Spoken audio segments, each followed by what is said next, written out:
দেখেন একটু খেয়াল করবেন, কোন একটা বাক্যকে যদি ছোট করে সাজাইতে চান, বড় করে সাজাইতে চান, আরো বড় করে সাজাইতে চান, পার্ট অফ স্পিচের সবচেয়ে গুরুত্বপূর্ণ ক্লাসিফিকেশন কি দরকার?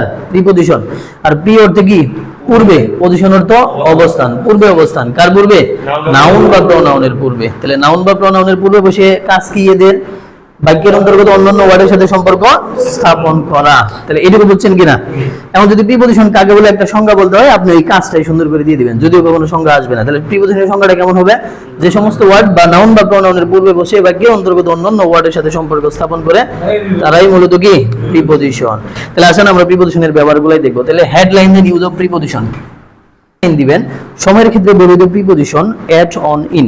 হেডলাইন দেন সময়ের ক্ষেত্রে ব্যবহৃত প্রিপজিশন এট, অন, ইন। তিন ভাগে ভাগ করি, একটু খেয়াল করেন। ধরেন একটা সময় একদিনের সমান, একদিনের ছোট, একদিনের বড়। তাহলে একটা সময়কে কয় ভাগে ভাগ করলাম? তিন ভাগে। কি কি?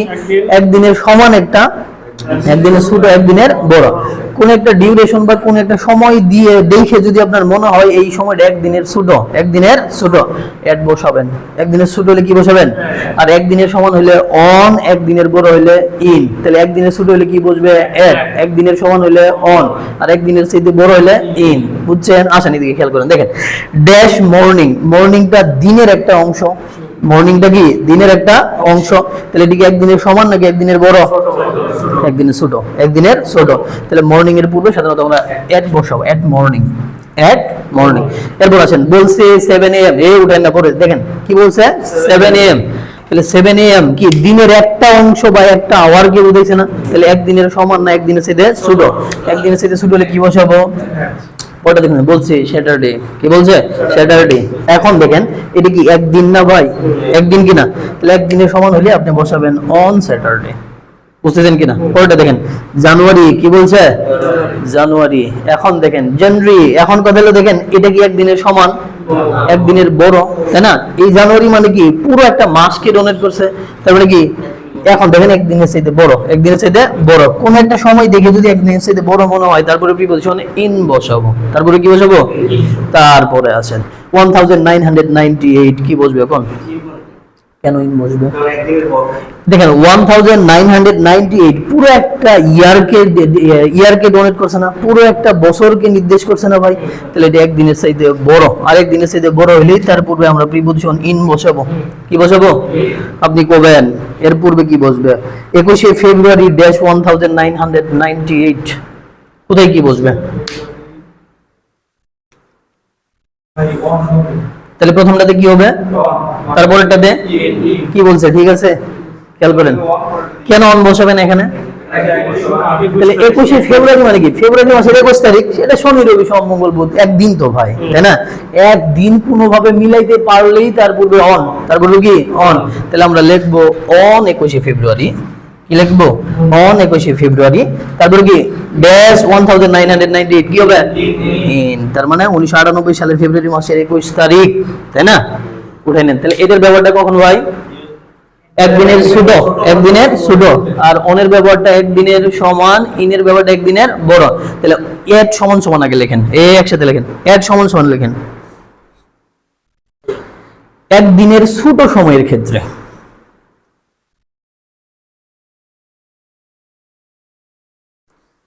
একদিনের ছোট সময়ের ক্ষেত্রে এট সমান লিখবেন একদিনের ছোট সময়ের ক্ষেত্রে।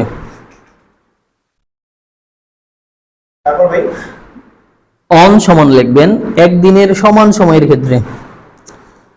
অন সমান লিখবেন একদিনের সমান সময়ের ক্ষেত্রে। লিখছেন? ইন সমান লিখবেন একদিনের বড় সময়ের ক্ষেত্রে বা একদিনের চেয়ে বেশি সময়ের ক্ষেত্রে।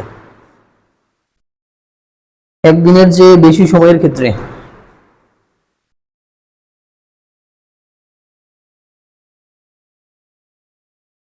একদিনের চেয়ে বেশি সময়ের ক্ষেত্রে। লিখছেন?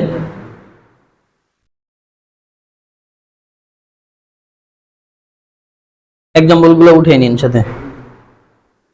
সলিউশন করতে পারবেন আমি জানি, একটু খেয়াল করেন, তারপরেও আমি আপনার বেসিকটা ক্লিয়ার করে দিই। তাহলে এবার কি সময়ের ক্ষেত্রে নাই, কিন্তু আপনি কই আছেন?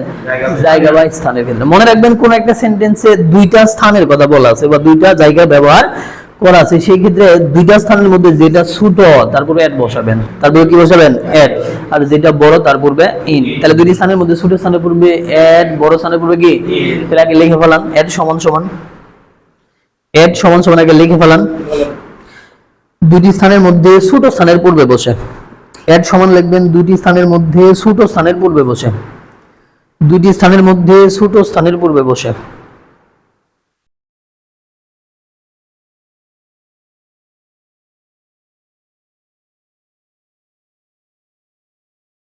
ইন সমান লিখবেন দুইটি স্থানের মধ্যে বড় স্থানের পূর্বে বসে, দুইটি স্থানের মধ্যে বড় স্থানের পূর্বে বসে, দুইটি স্থানের মধ্যে বড় স্থানের পূর্বে বসে। লিখছেন?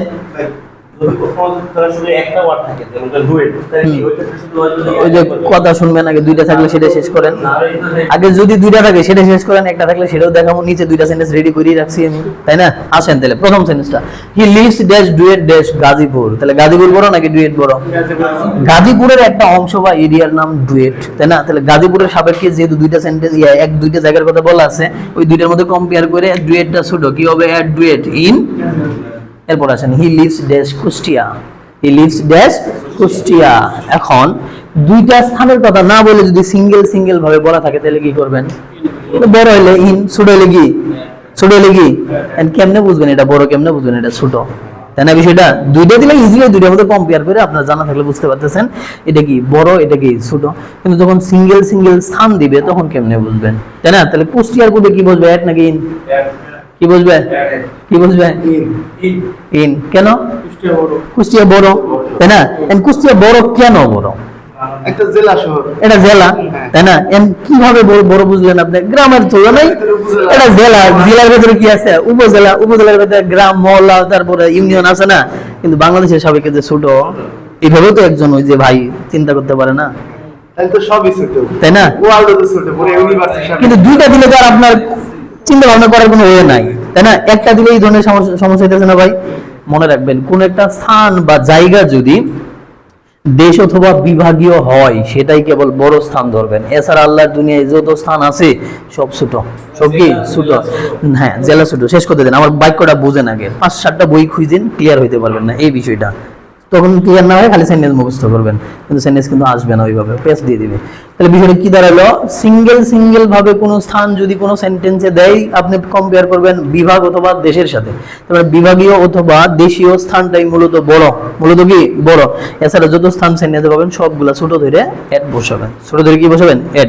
তাহলে কুষ্টিয়া একটা বিভাগের নাম, ঠিক কি না? তাহলে কুষ্টিয়া একটা দেশ, তাহলে কুষ্টিয়া ছোট, কুষ্টিয়া কি ছোট। তাহলে কুষ্টিয়া দেশও না, কুষ্টিয়া বিভাগও না, এই জন্য কুষ্টিয়া ছোট। আর কুষ্টিয়ার পুরো আজীবন এড বসে, এড কুষ্টিয়া, এড কুষ্টিয়া। এরপর আসেন হি লিভস ড্যাশ ঢাকা। তাহলে ঢাকা একটা দেশের নাম, ঢাকা কিন্তু একটা বিভাগ, ঢাকা কি একটা, তাহলে বিভাগীয় অথবা দেশীয় স্থানের পূর্বে আমরা ইন বসাবো। এখানে দেখেন অন, অ্যাবভ এবং ওভার, তিনটার অর্থই উপরে, তিনটার মানেই কি উপরে। কখন অন বসাবেন, কখন অ্যাবভ বসাবেন, কখন আবার ওভার বসাবেন, এই উঠে নাকি বুঝেন। দেখেন তাহলে তিনটা ওয়ার্ডের মানে কি উপরে, কখন কোনটা বসাবেন। দেখেন একটু আপনি যদি চিন্তা করেন, এই যে বেঞ্চ আছে না, বেঞ্চের উপরে একটা খাতা রাখছেন, দেখেন তো বেঞ্চের সাপেক্ষে খাতাটা উপরে, এদের মাঝে একটা সংস্পর্শ আছে, এদের মাঝে কি একটা সংস্পর্শ। তাহলে বেঞ্চের উপরে খাতা আছে, এটা একটা কি উপরে সংস্পর্শ, উপরে সংস্পর্শ। আপনার সাপেক্ষে ফ্যানটা যদি চিন্তা করেন, আপনার মাথার সাপেক্ষে ফ্যানটা উপরে, ফ্যানটা কি উপরে, কিন্তু সংস্পর্শ নাই, সংস্পর্শ কি নাই। আরেকটা বিষয়, ফ্যান কালকে এখানে ছিল, আজকেও এখানেই আছে, তাই না? তাহলে ফ্যান কালকে এখানে ছিল, আজকেও এখানে আছে। দেখেন এটা কৌণিক দূরত্ব অতিক্রম করলেও এটা সময়ের সাপেক্ষে অবস্থানের কোনো পরিবর্তন হয় নাই, মানে কি তার মানে কোনো স্থানের পরিবর্তন হয় নাই, স্থানের পরিবর্তন হয় নাই। তার মানে আপনার দেখেন তো অবস্থানের সাপেক্ষে এটা কি স্থির না ভাই? ভিড় আবার খেয়াল করে, ফ্যানটা আপনার মাথার সাপেক্ষে উপরে কৌণিক ভাবে যতই দূরত্ব অতিক্রম করুক না কেন, কালকেও এখানে ছিল, আজকেও কি এখানে, তাহলে আপনার সাপেক্ষে তার অবস্থানটা স্থির না ভাই? কিন্তু উপরে, কিন্তু কি উপরে। তাহলে আপনার সাপেক্ষে ফ্যানটা স্থির কিন্তু উপরে, বা উপরে স্থির, উপরে স্থির। তাহলে দুইটা উপরে পেলাম, একটা উপরে কি উপরে কিন্তু সংস্পর্শ, উপরে কিন্তু কি সংস্পর্শ, আরেকটা উপরে কিন্তু স্থির, উপরে কিন্তু স্থির। ওই যে মিসাইল যাইতেছে, যাই পড়লো ইউক্রেনে বা কোন একটা ইসরায়েলে পড়লো, এখন দেখেন তো ওই যে মিসাইলটা যাইতেছে বা রকেটটা যাইতেছে, আপনার মাথার সাপেক্ষে রকেটটা উপরে না, কিন্তু গতিশীল, কিন্তু কি ভাই গতিশীল। তাহলে তিনটা উপরে পাইছেন, একটা উপরে কি ভাই, উপরে কিন্তু সংস্পর্শ, উপরে কিন্তু স্থির, উপরে কিন্তু গতিশীল। কোনো কিছুর উপরে কোনো কিছু স্থির বুঝাইলে তার পূর্বে প্রিপজিশন অন বসে, তারপরে কি বসাবেন অন। তাহলে উপরে সংস্পর্শ বুঝাইলে অন, আর উপরে স্থির বুঝাইলে অ্যাবভ, উপরে গতিশীল বুঝাইলে ওভার। বুঝতে পারছি? আবার একটু দেখেন, তাহলে উপরে সংস্পর্শ থাকলে কি বসাবেন, আর উপরে যদি স্থির থাকে আর উপরে গতিশীল সমান সমান লিখবেন, উপরে কিন্তু সংস্পর্শ বুঝাবে, উপরে কিন্তু সংস্পর্শ বুঝাবে, উপরে কিন্তু সংস্পর্শ বুঝাবে। দেখছেন? অ্যাবভ সমান লিখবেন, উপরে কিন্তু স্থির,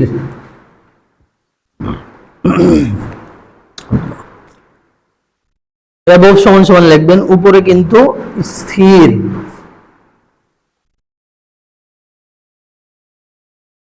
ওভার সমান সমান লিখবেন, উপরে কিন্তু গতিশীল, উপরে কিন্তু গতিশীল,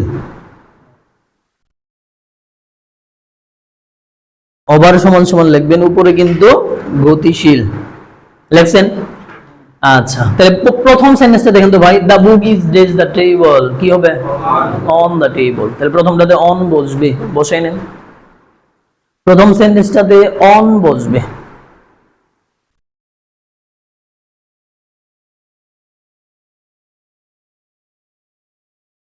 দুই number, the fan is dash our head, কি হবে অ্যাবভ আওয়ার হেড, বসান the fan is above our head.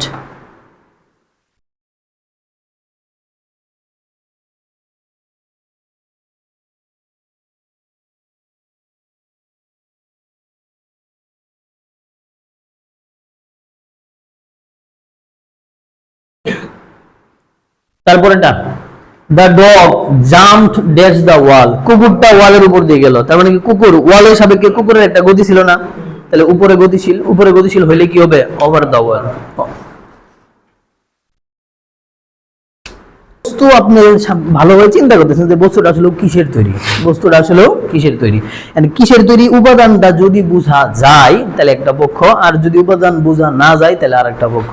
কোন একটা তৈরিকৃত উপাদান যদি বোঝা যায় তাহলে সেক্ষেত্রে মেড অফ বসবে, তৈরিকৃত উপাদান বোঝা গেলে কি বসাবেন মেড অফ, আর তৈরিকৃত উপাদান বোঝা না গেলে মেড ফ্রম বসবে। তাহলে তৈরিকৃত উপাদান বোঝা গেলে কি বসবে মেড অফ, আর বোঝা না গেলে তাহলে টেবিল, এই যে চেয়ার গুলা বেঞ্চ গুলা কিসের তৈরি, কিসের তৈরি, সবাই কিন্তু বুঝতেছেন এটা কাঠের তৈরি।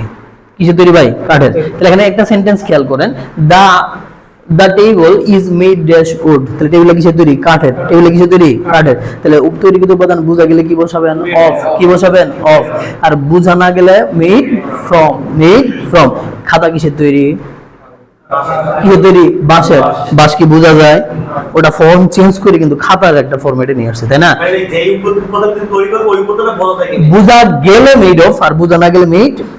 তাহলে যদি খাতা তৈরির অর্থে আপনাকে প্রিপজিশন ব্যবহার করতে বলে কি বসবেন মেড ফ্রম। তাহলে সেন্টেন্সটা কি বলছে, the paper is made dash bamboo, paper কিসের তৈরি বাঁশের তৈরি, তাহলে বোঝা যায় না made from bamboo, made from bamboo. তাহলে আপনি প্রথমত লিখবেন মেড অফ, মেড অফ লেখেন, তৈরিকৃত উপাদান বোঝা গেলে, মেড অফ সমান সমান লিখবেন তৈরিকৃত উপাদান বোঝা গেলে,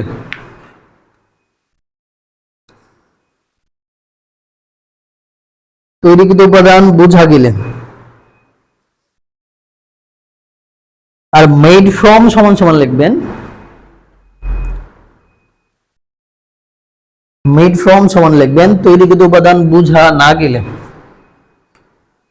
তৈরিকৃত উপাদান বোঝা না গেলে। মেড ফ্রম সমান লিখবেন তৈরিকৃত উপাদান বোঝা না গেলে। লিখছেন? এরপর আসেন মেড ইন এবং মেড বাই। কোন একটা বস্তু তৈরি করছে, তৈরি করে সুন্দর করে লিখে দিছে দেশের নাম, কিসের নাম। আবার কোম্পানি থেকে যদি তৈরি করে ওরা কিন্তু কোম্পানির নামটাও দিয়ে দেয়। তাহলে কোম্পানি এবং দেশ, কোন একটা তৈরিকৃত বস্তুর সাথে যদি দেশের নাম থাকে মেড ইন বসাবেন, কি বসাবেন।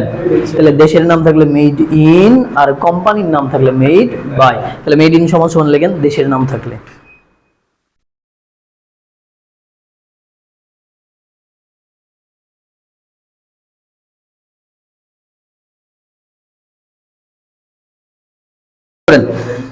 তাহলে কোন একটা সেন্টেন্সকে ছোট করবেন বড় করবেন, খেয়াল করেন ফিনিশিং টানতেছি, কোন একটা সেন্টেন্সকে ছোট করবেন বড় করবেন, মনের মতো করে সাজাবেন, হচ্ছে না আরো সাজাবেন, এই ধরনের সমস্যা দূর করার জন্য পার্ট অফ স্পিচের সবচেয়ে গুরুত্বপূর্ণ ক্লাসিফিকেশনের নাম কি? প্রিপজিশন। প্রিপজিশন দুইটা সিলেবল দ্বারা গঠিত একটা ওয়ার্ড, প্রিপজিশন। প্রি অর্থ কি? পূর্বে, পজিশন অর্থ কার পূর্বে? কাজটা কি ভাই? নাউন বা প্রনাউনের পূর্বে বসে বাক্যের অন্তর্গত অন্যান্য ওয়ার্ডের সাথে সম্পর্ক স্থাপন করে। তাহলে প্রিপজিশনের কাজ কি ভাই? সম্পর্ক স্থাপন করে। আসেন ইউজ অফ প্রিপজিশন। প্রিপজিশনের ব্যবহার প্রথমত আমরা দেখলাম সময়ের ক্ষেত্রে ব্যবহৃত প্রিপজিশন এট, অন, ইন। একটা কখন বসবে? একদিনের ছোট, একদিনের। আর অনটা কখন? আর ইনটা কখন? আচ্ছা, এরপর আসেন জায়গা বা স্থানের ক্ষেত্রে ব্যবহৃত প্রিপজিশন এট এবং ইন। এট এবং ইন। একটা কখন বসাবো ভাই? দুইটা স্থানের মধ্যে ছোট স্থানের পূর্বে এট, বড় স্থানের পূর্বে কি? ইন। আর সিঙ্গেল সিঙ্গেল ভাবে যদি স্থান দেওয়া থাকে, নোটটা কি বলছিলাম? দেশ বা বিভাগীয় স্থানের পূর্বে আমরা কি বসাবো? ইন। কে এটা বড় বিবেচনা করা হয়। আর বাকি সমস্ত স্থান বা জায়গার পূর্বে আমরা কি বসাবো? এট। এরপরে আসেন অন, অন, অ্যাবভ এবং ওভার। তিনটা ওয়ার্ডের অর্থ কি? উপরে। অন মানে উপরে, অ্যাবভ মানে উপরে, ওভার মানেও কি? অন উপরে কিন্তু সংস্পর্শ বোঝাবে, অ্যাবভ উপরে কিন্তু স্থির বোঝাবে, আর ওভার উপরে কিন্তু গতিশীল। এরপর আসেন made of, made from, made in, made by এবং কি? Made up of. মেড অফটা কখন বসাবেন? উপাদান দেখা গেলে। আর মেড ফ্রমটা কখন? মেড ইন, আর মেড বাই, আর মেড আপ অফ,